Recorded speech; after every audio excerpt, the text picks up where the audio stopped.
la última reunión que tuvimos de la directiva se me propuso a mí presentar a Jorge. Entonces yo pues cogí con muy agrado esa invitación y lo voy a presentar. Jorge Besteiger Rojas, nació en Tánger, tiene 70 años, ha sido profesor porque se ha jubilado, titular de la Facultad de Ciencias Políticas y Sociales de la Complutense de Madrid, y con una persona que tiene la pretensión no es que sus palabras sean aplaudidas por todos, sino expresar muy bien sus ideas, y por tanto aquí está Jorge Besteiger, que es lo que queréis oír, y no a mí. Me bajo y empieza él. Quédate si quieres. Quédate si quieres. Bueno, cuando me pidieron un título para la conferencia, pues no se me ocurría ninguno.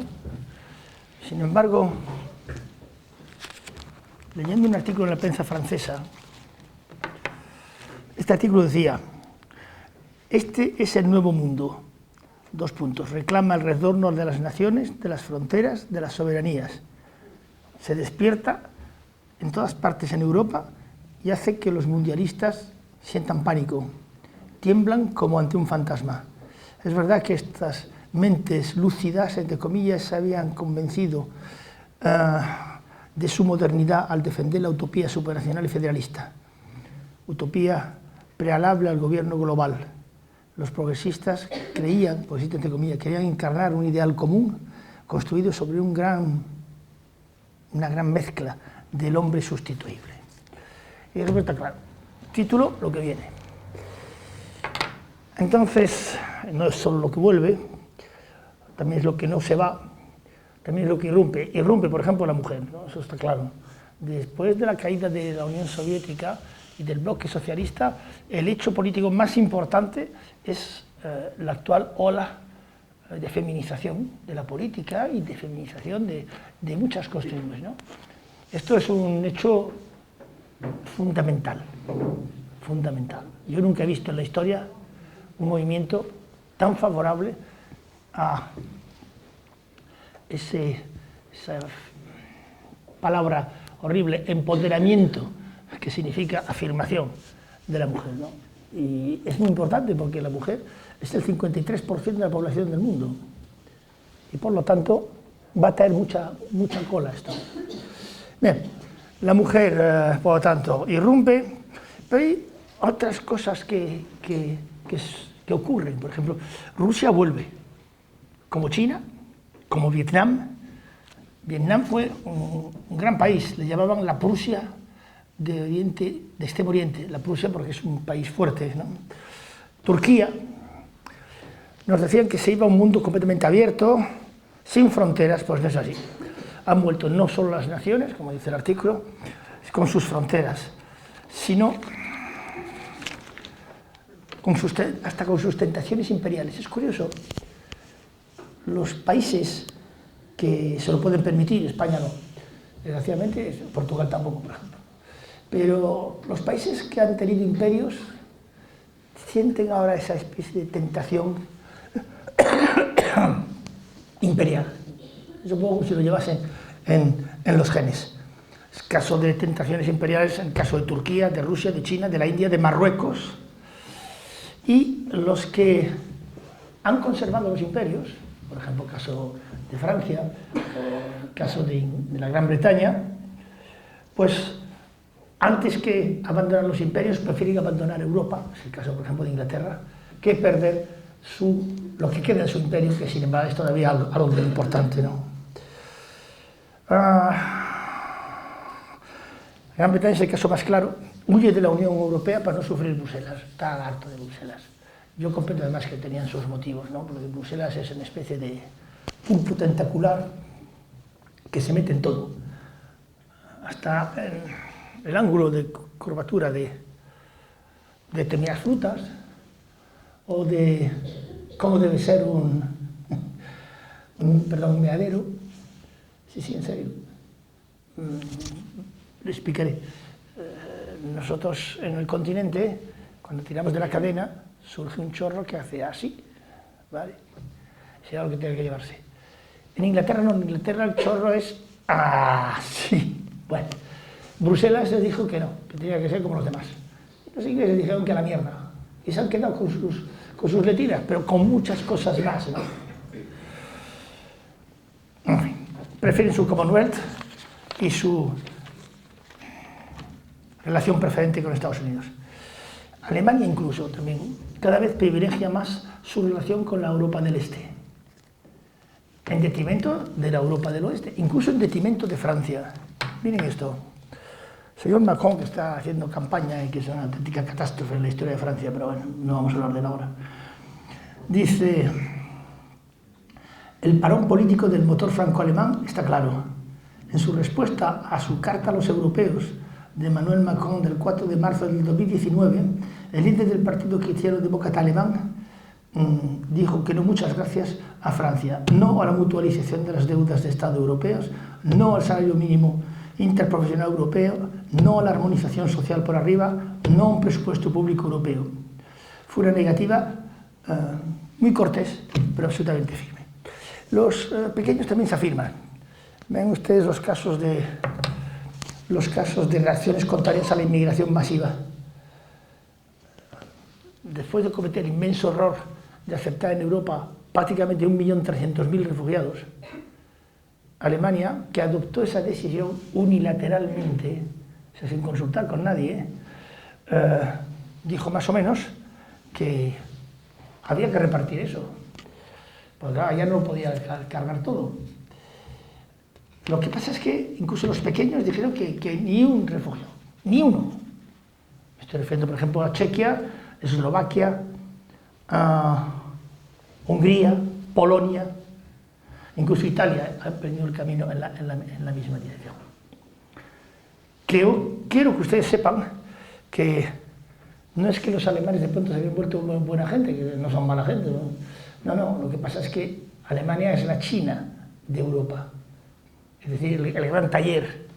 Y teniendo en cuenta que China, el año pasado ya, pasó a formar parte por pleno derecho y con la totalidad de las atribuciones de la Organización Mundial del Comercio. Entonces suponía para Alemania un rival brutal.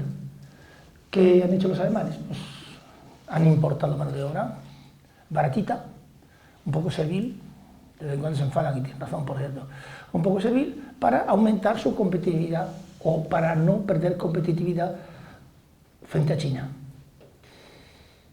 Esto es fácil de demostrar que es así, porque nada más llegar el 1,5 millones de refugiados, la patronal alemana, la gran patronal, pidió que durante 12 meses estas personas pudieran ser remuneradas por debajo del salario mínimo.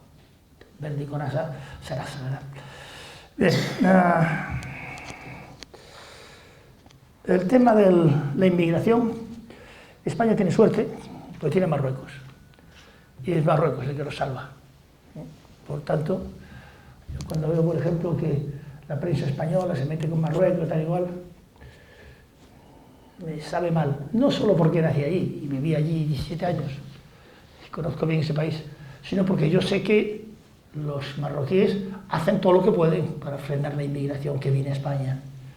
Inmigración que ha aumentado considerablemente después de que los griegos se han dicho que ya ni uno más, y los italianos han dicho que ni uno más. Entonces pasan de Grecia a Trípoli, o sea, Libia.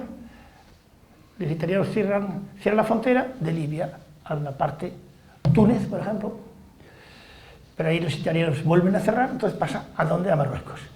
Y ahí es donde Marruecos tiene un serio problema, que no es suyo, el problema es nuestro. Lo que pasa es que él lo gestiona, y lo gestiona con pocos medios, por cierto. Marruecos, que es probablemente la primera o la segunda potencia militar de África, sin embargo carece prácticamente de marina. Entonces no es fácil para Marruecos, ya me lo explicó un embajador un día, me dijo, ¿cómo quieres que yo controle toda la costa que va desde Tarfaya hasta prácticamente la frontera argelina? No puedo controlar eso. Si a mí me dais los medios, yo puedo intentarlo, pero sin los medios yo lo intento, pero que conste que no lo voy a lograr. Bueno, vuelve el nacionalismo, Caso de Italia, caso de Hungría, Eslovaquia, México, Rusia, los países bálticos, Egipto, Siria, Irak, Brasil, Chile, Estados Unidos, Gran Bretaña, de nuevo Marruecos, China, Vietnam, Pakistán, la India. El nacionalismo está volviendo por todas partes.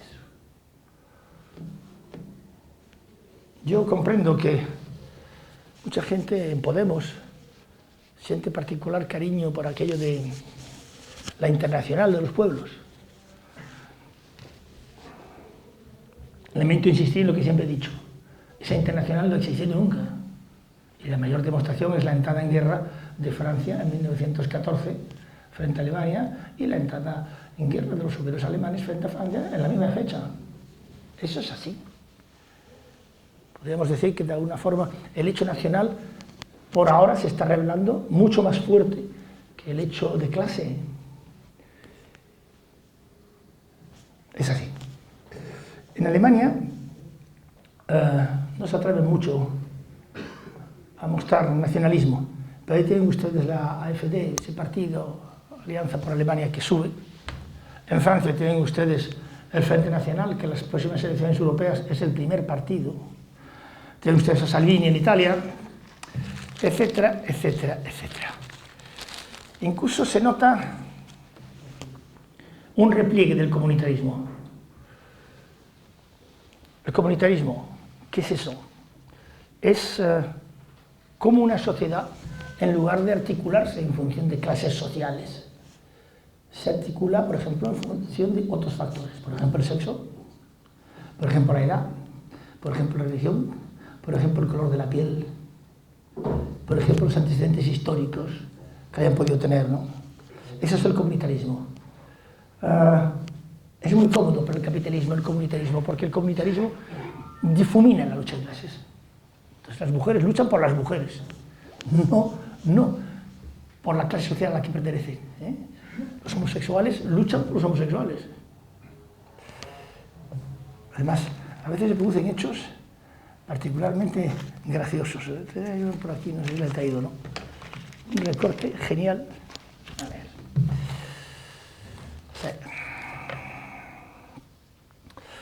Este año, en los Estados Unidos, la marcha de las mujeres ha estado marcada por las acusaciones de blanqueísmo hechas por feministas afroamericanas contra feministas judías. Estas acusan a su vez a las feministas musulmanas de antisemitismo y las mujeres feministas acusan a las feministas transgénero de masculinismo. Eso es comunitarismo. Prácticamente hacer que una sociedad se divida en facciones menores que le vienen muy bien al capitalismo. ¿Por qué? Pues porque desvía, realmente desvía la fuerza que se le podría oponer, la fracciona. Además, como verán ustedes, estas comunidades luchan entre sí. Trump es la victoria del varón blanco y heterosexual. Varón blanco heterosexual. Esa cosa tan odiada por los feminismos radicales. Se pensó, no, ya, después de que llegara Obama, esto va a cambiar. No cambió nada. Primero porque Obama fue un presidente catastrófico no hizo nada. Y segundo porque, bueno, llega Trump y dice, pues sí, soy blanco, no soy homosexual, y soy varón. ¿Qué pasa? Pues le han votado.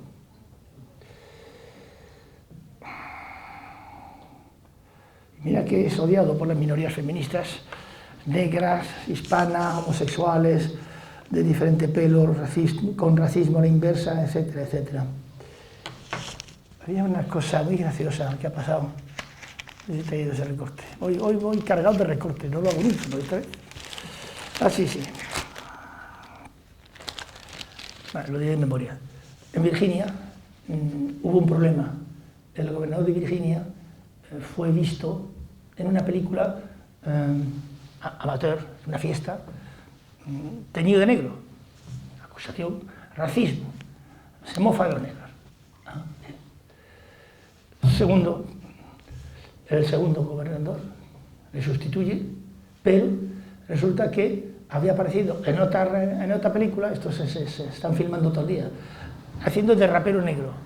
Fuera, racismo.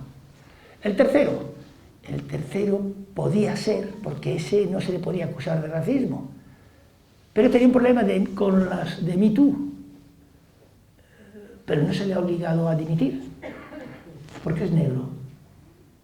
¿Ven ustedes el racismo a la inversa? Bueno,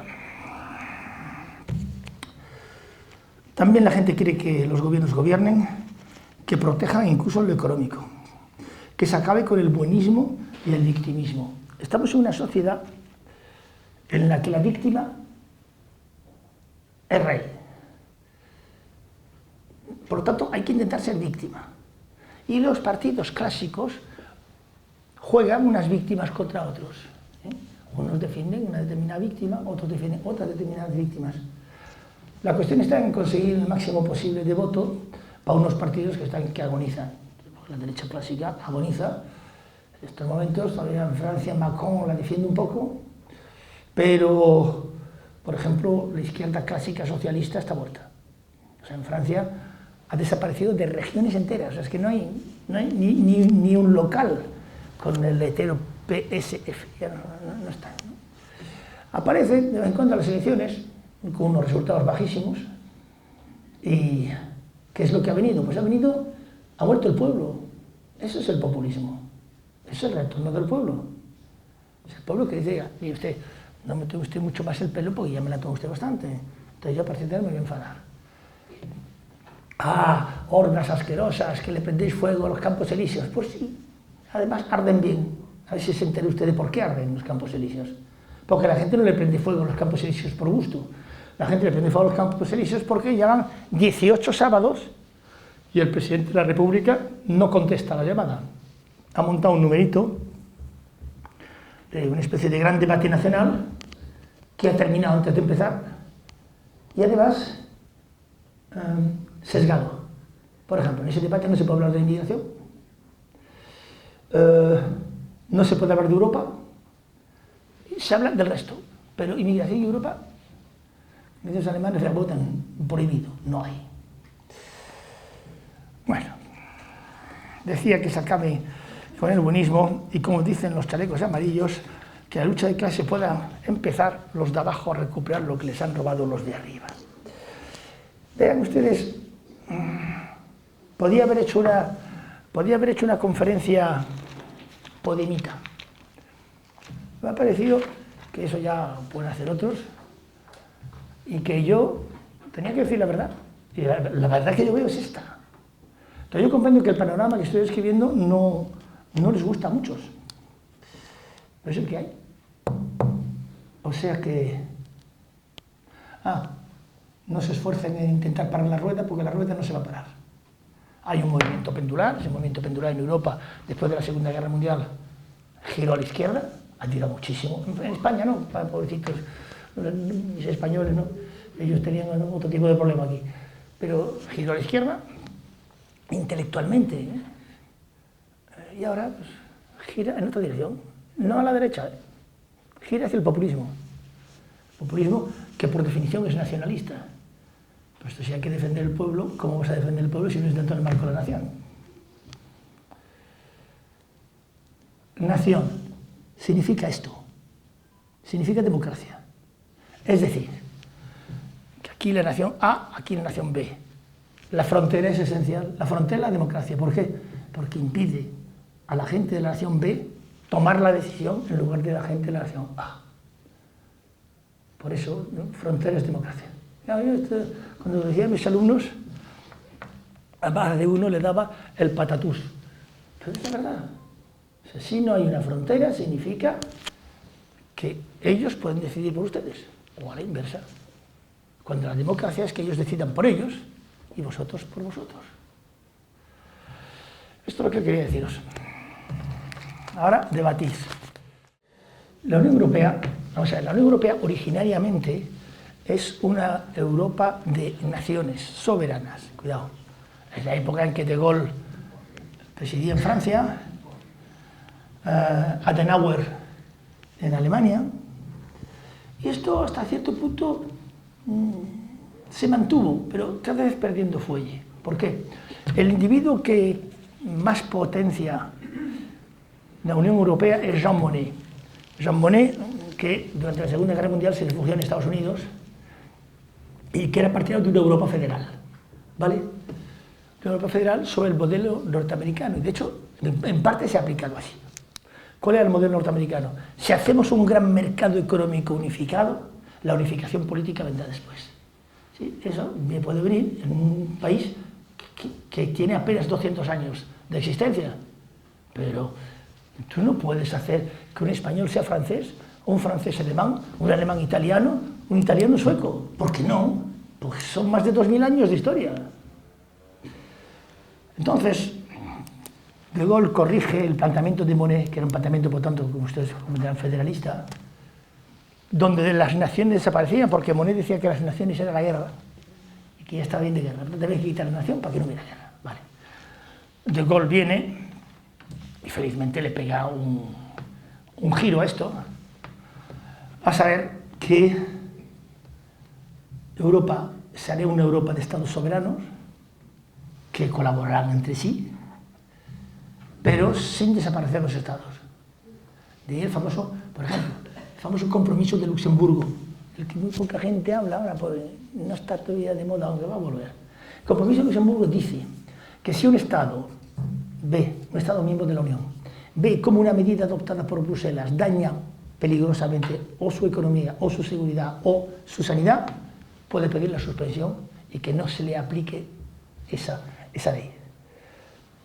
Esto lo consiguió De Gaulle cuando los alemanes intentaron cargarse la PAC, o sea, la política agrícola común, que para Francia era esencial, como lo es, por cierto, para España. Se la intentaron cargar, entonces se reunieron todos, menos los franceses. ¿Y dónde están? Ah, no, pues no han venido. ¿Cómo que no han venido? No. Además dicen que no vienen, porque esto no lo firman. ¿Cómo no van a firmar? Esto es por mayoría prácticamente absoluta, ¿no? Total, vamos, por unanimidad. No, dicen que unanimidad es todos, y ellos no firman. 3 meses después, llamaron a los franceses y dijeron, bueno, vale. No tocamos la política agrícola común. El compromiso de Luxemburgo, 1962. Esa Europa era una Europa destinada a proteger. Es decir, se abría el mercado interior, pero había protección frente al mercado exterior. En otras palabras, los de Elda, los de Petrer, podían vender sus zapatos en toda Europa sin ningún tipo de trabas, pero los chinos aquí no. Cuando De Gaulle muere, le sustituye Georges Pompidou, que había sido secretario del grupo Rothschild, de la rama británica de Rothschild. ¿Y qué es lo que hace? Pues darle entrada a los ingleses. Lo cual les encantó, sobre todo a los americanos, porque para los americanos el tener el portaaviones británico metido dentro de la Unión Europea permitía controlar la Unión Europea y permitía además, como diríamos, abrir Europa al mundo, porque los ingleses, como ellos piensan, que para ellos es mucho más importante el mar abierto que el continente, lo cual es una opción, o sea, a mí me parece muy bien. Quizá España si España históricamente hubiese adoptado esa misma política, por lo tanto, de control de los mares, total España, bueno, estaba muy bien situada para poderlo hacer. En lugar de dedicarse a guerrear en el centro de Europa o a comprar divisiones acorazadas que no sirven para nada porque no tenemos con qué hacerlas cruzar el estrecho y tampoco vamos a invadir Portugal, y los franceses nos pegan un guantazo y nos están vuelta a la pared. Por lo tanto, pues el destino de España era marítimo, no se hizo. Entonces me acuerdo cuando modificamos el Plan Meta. El Plan Meta es un plan de ubicación de las diferentes unidades militares españolas, ¿no? El Plan Meta, hasta que se modifica, era un plan absolutamente franquista. Es decir, los militares cubrían las grandes ciudades para evitar levantamientos. No se preocupaban de las demás fronteras, excepto la frontera con Marruecos. Hubo que reorganizar eso, era un poco absurdo el planteamiento. No sé si te he contestado. Ah, sí, entonces entran los ingleses, mar abierto, jauja para todos. Vengan los chinos a vender zapatos a Petrer, ¿comprendes?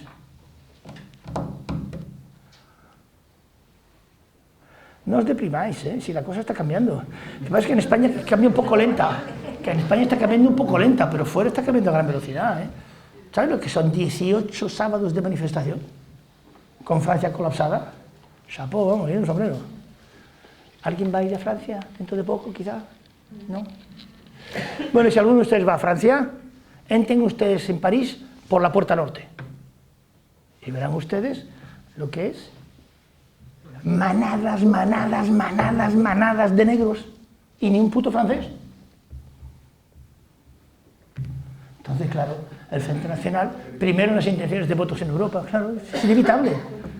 Demasiado Estado mata al Estado, demasiado mercado mata al mercado, y demasiada inmigración mata a la inmigración. Si es normal. Eso no se debió hacer así. Yo creo que se debió hacer, como dijo Pablo Iglesias, el que quiere venir a España va al consulado y pide un visado. Se quedó tan ancho, nadie se metió con él. Yo creo que no se dieron cuenta de lo que estaba diciendo. Pues no veo otra solución. ¿Qué quieres que haga? Además, el dinero que el Estado francés, que es el que cojo como referencia, entre otras cosas porque soy medio francés, que se gasta en atender a los inmigrantes es apabullante. Complicada porque hay menos pasta, porque hay menos trabajo, porque hay menos consumo, porque hay menos crecimiento económico. Entonces se aplica una ley que se llama ley de reciprocidad compensatoria. Es decir, tú a esa gente le ayudas, pero velo fuera, Islam en casa escondidito, no me dé usted la vara, ¿verdad? En fin, haga usted lo que hace Vicente, que va donde va la gente, y si no, usted se larga. Y en estos momentos se está entrando en esa fase. Más quizá en Alemania, por caso de Baviera, por ejemplo, que en Francia. En Francia todavía necesitan un susto más, pero lo van a tener. Van a haber sustos, no os engañéis, lo que ha pasado en Nueva Zelanda va a traer represalia, y con razón, sepas. O sea, yo no puedo reprochar a los musulmanes franceses o belgas o alemanes montar un atentado de la releche después de lo que ha hecho una especie de imbécil ahí en Nueva Zelanda, matando a 50 personas, es un horror, ¿no?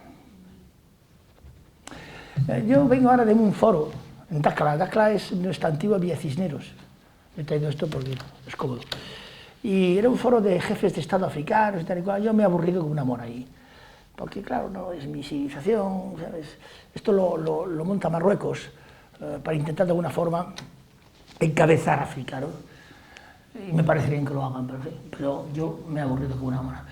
Lo cierto es que una cosa que sí me di cuenta que iba en serio, tú lo has apuntado antes, uno de los jefes de Estado que había allí habló de una explosión demográfica incontrolada.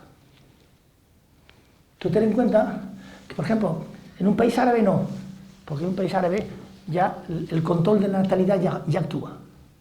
Pero más abajo del Sáhara, un tío puede tener 3 señoras y 7 hijos con cada una de ellas. Pero una mortalidad muy grande. Sí, pero es muy superior, sí, es muy grande, pero es muy superior la supervivencia. Por eso esta hablaba de catástrofe demográfica.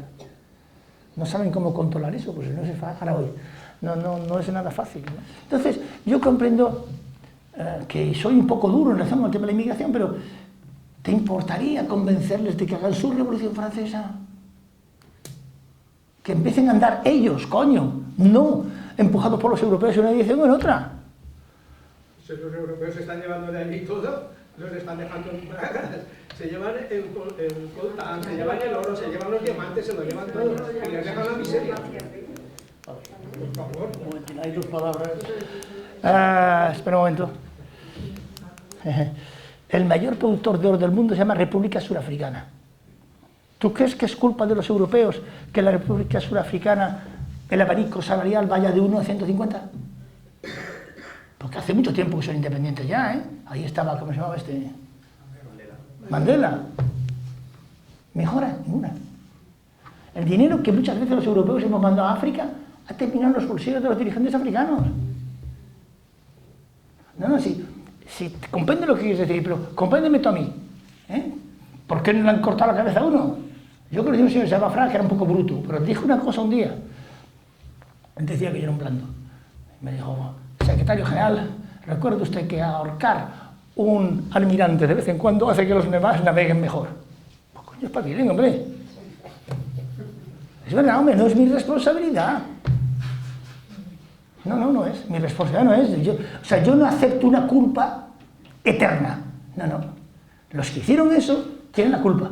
Pero sus hijos y los nietos de los nietos. No, no, no, no, no, no, no. Eso es la culpabilización del varón blanco heterosexual. Bueno. Olé. Olé.